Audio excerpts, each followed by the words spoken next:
ആര് ഭരിക്കുമെന്നറിയാൻ മണിക്കൂറുകൾ മാത്രം ബാക്കി നിൽക്കെ ആകാംക്ഷയുടെ കൊടുമുടിയിലാണ് മുന്നണികൾ. തിരിച്ചുവരുമെന്ന ആത്മവിശ്വാസത്തിൽ UDF-ഉം ഭരണ തുടർച്ചയെന്ന പ്രതീക്ഷ വിടാതെ LDF-ഉം സംസ്ഥാനത്ത് വേരുറപ്പിച്ചു തുടങ്ങാമെന്ന പ്രത്യാശയോടെ BJP-യും തെരഞ്ഞെടുപ്പ് ഫലം കാത്തിരിക്കുകയാണ്. 10 വർഷത്തിനു ശേഷം കേരളം മാറി ചിന്തിച്ചുവെന്ന വ്യക്തമായ സൂചന എക്സിറ്റ് പോളുകൾ കൂടി നൽകിയതോടെ പ്രതീക്ഷയുടെ കൊടുമുടിയിലാണ് കോൺഗ്രസ്. കഴിഞ്ഞ തവണ എക്സിറ്റ് പോളുകൾ 80 പ്രവചിച്ച ശേഷം 99 സീറ്റുകൾ കിട്ടിയതിനാൽ ഇത്തവണ പ്രവചിക്കപ്പെട്ട 60 കടന്ന് വിജയസംഖ്യയിലെത്താൻ സാധ്യതയുണ്ട് എന്ന വിശ്വാസത്തിലാണ് CPM. ഏതാനും സീറ്റുകളിൽ വിജയിക്കാനിടയുണ്ടെന്ന് എക്സിറ്റ് പോളുകൾ സൂചിപ്പിച്ചതിനാൽ BJP-യും പ്രതീക്ഷയിലാണ്. ലോക്സഭാ തദ്ദേശ തെരഞ്ഞെടുപ്പുകളിലെ കനത്ത വിജയത്തിന്റെ സ്വാഭാവിക തുടർച്ച നിയമസഭാ തെരഞ്ഞെടുപ്പിൽ ഉണ്ടാകുമെന്ന് കോൺഗ്രസ് കണക്കുകൂട്ടുന്നു. 80 മുതൽ 85 സീറ്റാണ് പാർട്ടി പ്രതീക്ഷിക്കുന്നത്. ഇടത് വിരുദ്ധ തരംഗമുണ്ടായാൽ 95 കടക്കുമെന്നും 79 മുതൽ 84 സീറ്റ് UDF നേടുമെന്നാണ് മുസ്ലിം ലീഗിന്റെ കണക്ക്. മലപ്പുറം, എറണാകുളം, ഇടുക്കി, പത്തനംതിട്ട, കോഴിക്കോട്, കോട്ടയം, വയനാട് ജില്ലകളിലാണ് മുന്നണിക്ക് കൂടുതൽ പ്രതീക്ഷ.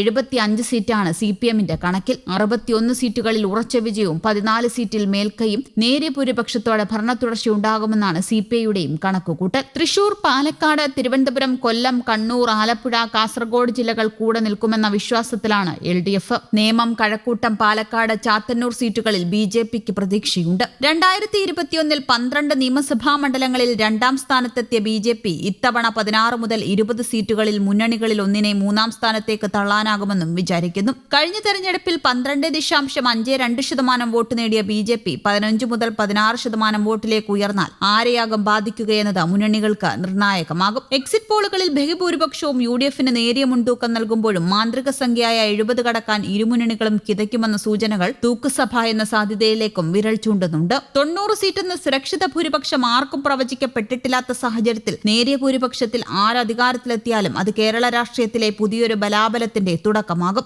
UDF-ന് ഭരണം ലഭിക്കുമെന്ന പ്രവചനങ്ങൾ ശരിയായാൽ അത് പിണറായി ഭരണത്തോടുള്ള ജനങ്ങളുടെ പരസ്യമായ വിയോജിപ്പായി വിലയിരുത്തേണ്ടി വരും. ശബരിമല വിഷയത്തിന്റെ അലയൊലികളും ന്യൂനപക്ഷ ഏകീകരണവുമാണ് ഇത്തവണ UDF-ന് കരുത്തേകുന്ന പ്രധാന ഘടകങ്ങൾ. പൗരത്വ നിയമം ഉൾപ്പെടെയുള്ള വിഷയങ്ങളിൽ ഇടത് സ്വീകരിച്ച നിലപാടുകൾക്കപ്പുറം ഭരണമാറ്റമെന്ന ലക്ഷ്യത്തോടെ ന്യൂനപക്ഷ വോട്ടുകൾ UDF-ലേക്ക് കേന്ദ്രീകരിച്ചിട്ടുണ്ട് എന്നാണ് വിലയിരുത്തൽ. തെരഞ്ഞെടുപ്പ് രാഷ്ട്രീയത്തിൽ തരംഗമെന്ന വാക്കിന് വലിയ അർത്ഥങ്ങളുമുണ്ട്. സീറ്റുകൾ 80 കടന്നാൽ അത് മാറ്റത്തിനു വേണ്ടിയുള്ള തീവ്രമായ ജനാഭിലാഷമായി മാറും. 2021-ൽ 99 സീറ്റുകളോടെ ഇടതുപക്ഷം തുടർച്ച നേടിയത് ഒരു തരംഗമായിരുന്നു. എന്നാൽ ഇത്തവണ ഒരു ഏജൻസിയും LDF-ന് 70 സീറ്റിൽ കൂടുതൽ നൽകുന്നില്ല എന്നത് ഭരണപക്ഷത്തിനുള്ള അപായ സൂചനയാണ്. UDF-ന്റെ വോട്ട് വിഹിതം 40% ഉയരുമ്പോൾ ഇടതിനത് 38% താഴ്ന്നുവെന്ന കണക്കുകൾ ചങ്കെടുപ്പ് വർദ്ധിപ്പിക്കുന്നു. BJP നയിക്കുന്ന NDA-യുടെ സാന്നിധ്യമാണ് ഇത്തവണത്തെ ഫലപ്രഖ്യാപനത്തിലെ എക്സ് ഫാക്ടർ. BJP വോട്ട് വിഹിതം 17% മുകളിലേക്ക് പോവുകയും ഒന്നിലധികം സീറ്റുകൾ നേടുകയും ചെയ്താൽ അത് ഇരു മുന്നണി സംവിധാനത്തിന്റെയും അടിവേരിറക്കും. വോട്ട് വിഹിതത്തിലെ ഈ മാറ്റം ഇടതുപക്ഷത്തിന്റെയോ വലതുപക്ഷത്തിന്റെയോ വിജയത്തെ അട്ടിമറിക്കാൻ പ്രാപ്തമാണ്.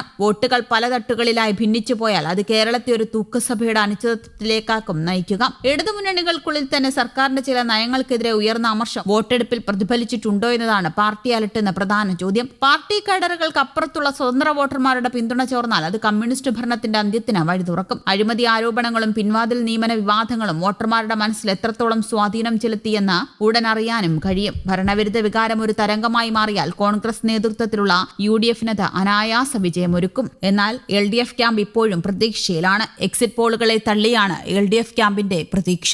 News desk, Kerala Kaumudi.